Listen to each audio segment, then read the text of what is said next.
The Yankees finally break their series losing streak against their division rivals at the moment. This series kind of encapsulated what this first half was for the New York Yankees. What's going on, guys? It's the King of 161st Street. I'm back with another video, and let's just talk about Game 3, because after the dust has settled, I have a very different opinion than others, so let's just get right into it. Trent Grisham supplied most of the offense in this game through 8 innings, giving us 3 hits, one of them being a home run, 2 RBIs, and he got a walk. Trent Grisham was amazing in this game, and overall in the series, he was pretty good. But let's get to this 9th inning. Top of the 9th inning, Yankees down 5-3. They get the walk from Trent Grisham. They get another walk from Oswaldo Cabrera. And Ben Rice comes to the plate and he hits a memorable home run, giving the team a 6-5 lead. It's a magical moment. You're thinking we're going into the break on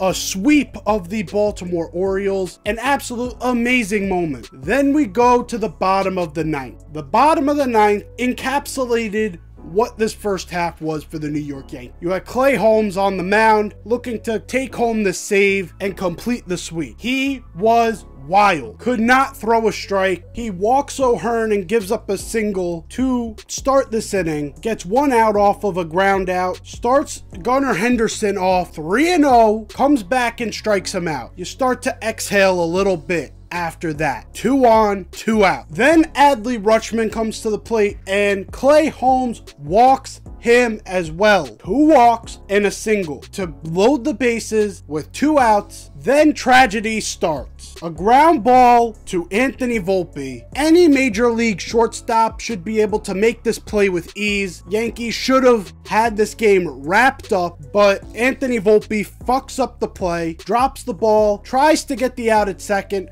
Too late, run scores, it's 5-4. Then Cedric Mullins comes up. Now, I'm going to be a little more harsh on Alex Verdugo here, and I'm going to explain the difference after I explain the play. Cedric Mullins hits a lazy fly ball to left field. Alex Verdugo, for some godforsaken reason, decides to take 3 steps in instead of 1 step back. Well, the fly ball was going deeper than he expected, apparently, and he turns around, makes this sorry ass attempt to get to the ball. He doesn't get there. Clay Holmes blows the save. Yankees lose this one in a heartbreaker. Here's why I'm going to be more harsh on Alex Verdugo there. For Anthony Volpe's play, he should have played that like a major leaguer. He let that ball eat him alive. He should have charged it, should have been able to get the out at first, game over. He should have played it more like a major leaguer. The reason why Alex Verdugo's is worse is because he should have played that like a middle schooler. If he plays that like any travel ball player, this game is over. And it's not the Baltimore Orioles celebrating. It's the Yankees going into the break with a 1-game lead in the American League East and having swept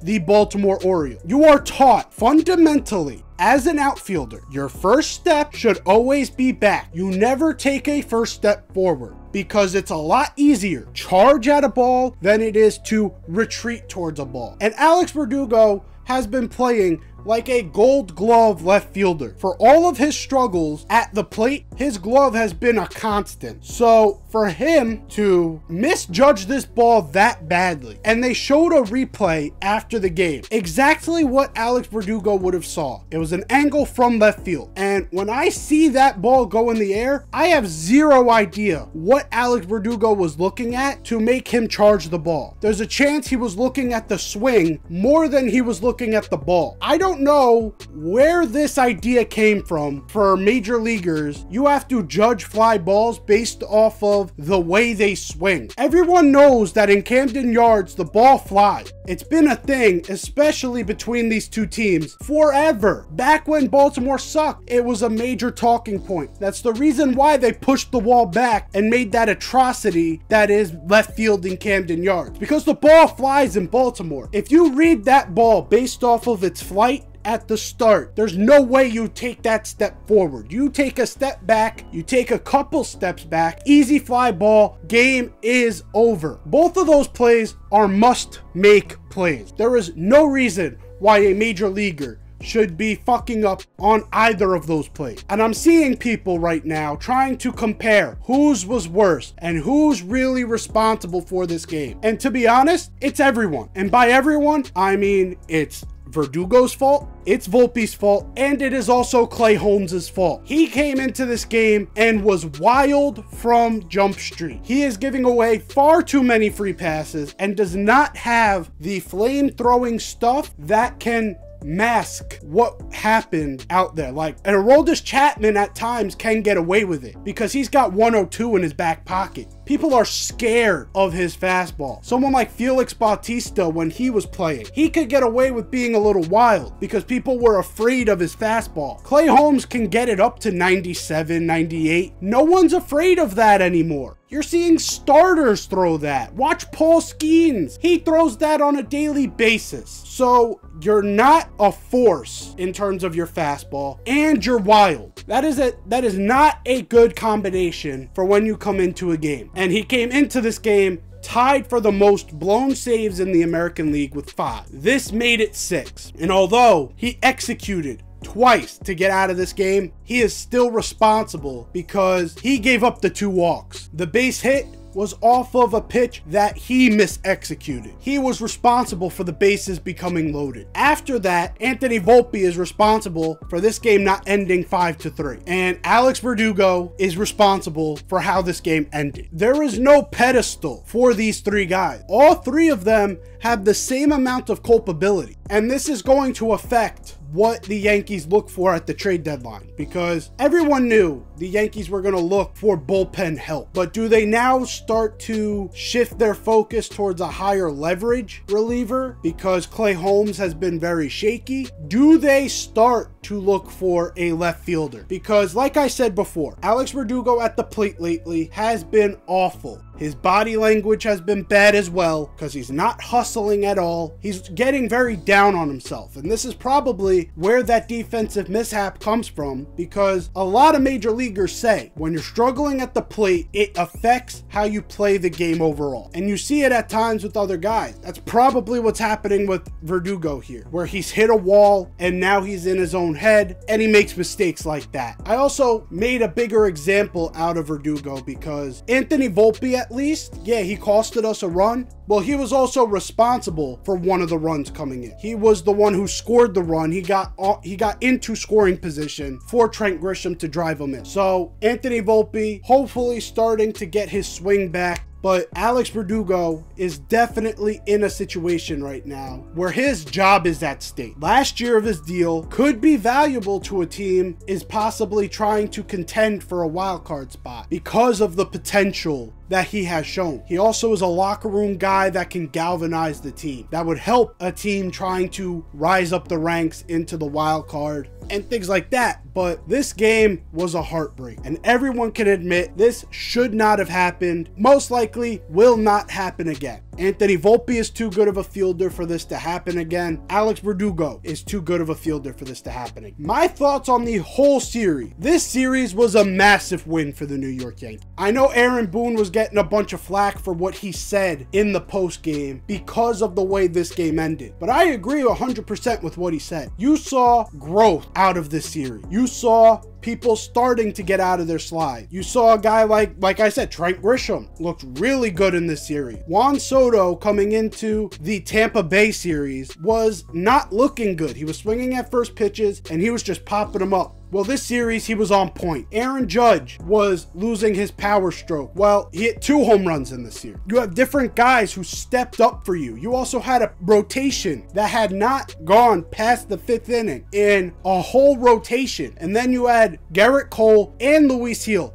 Both give you 6+. There was major growth with this series. And also, like I said in the beginning, we won this series. Something we haven't done since mid-June. It's almost mid-July. It's already the All-Star break. We haven't done that in around a month. To me, this series proved that we are on the Baltimore Orioles level. And this also proved that we are a team to be reckoned with in the American League still. They had their chance to take us out. If Baltimore was playing any bit of a level that was competent, we'd be 5 games back still, even with this series win. But they haven't either. That game broke a 5-game losing streak for the Baltimore Orioles, all of them at home. They just got swept by Chicago, outscoring them 21-2. And that's the Chicago Cubs, a team that has struggled to score this year. Outscored the Baltimore Orioles 21-2. And this is something I get aggravated with when the Yankees go through their struggle. And I will give you this, the Yankee struggles have been longer and more sustained than the Baltimore Orioles. But the Orioles have had stretches this season of looking incompetent, and they don't get as much of the scrutiny as the Yankees do. For the Yankees, it's, oh, this team is a fraud. This team is getting fraud checked right now. They should have never been here. And then Baltimore goes on a 5-game losing streak. Well, they're still the powerhouse. They're going to get it going again. Don't doubt Gunnar Henderson. Don't Adley Rutschman. They'll get it going again. To me, that's a little hypocritical, because even with the Yankee slide, we're only 1 game back. We were just tied with them. We should be a game ahead of them going into the All-Star break. There's different things the Yankees need to do come trade deadline to solidify this roster. But to me, looking at some of these holes that we have, second base has been a pretty big issue with Gleyber Torres not playing up to standard. Anthony Volpe has had his ups and downs this season. Third base has been a major struggle for this team.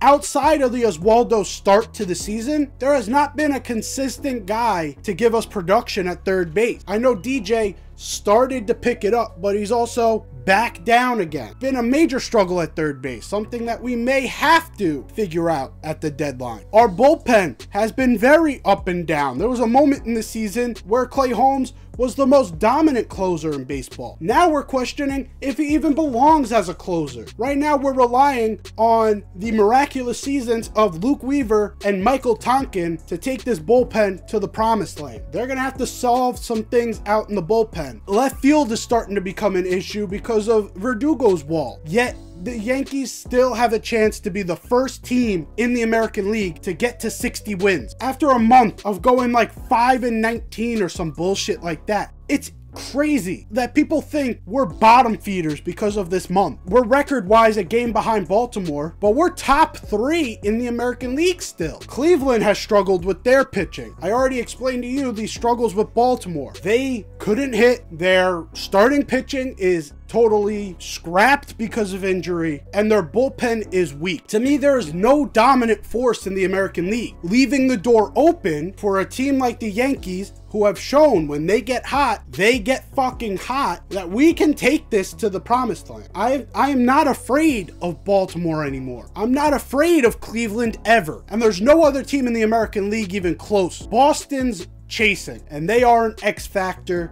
That could get interesting. But outside of that, Houston's on a run, but they just got past 500. They're not even leading their division off of this masterful streak. Once things start to level out, we'll see if they're even in the discussion. The landscape is wide open, and this first half showed us that we are at the top of this league. Philly is still the runaway favorite. They're at 62 wins already. They've been the most consistent, the least amount of ups and downs. They're definitely probably the favorites to win the World Series. But in terms of the American League side of things, to get the pennant, that door is wide open for any of those top 3 teams. And that includes the Yankees. If Luis Gil can continue this form, I don't know how he didn't even get consideration for the All-Star game. He only has 3 horrible starts this season. If Garrett Cole can find his stuff again, and Nestor Cortez can actually be a little bit more competent on the road, the pitching staff is solid. 1 or 2 moves by the Yankees, get a reliever, fix one of the holes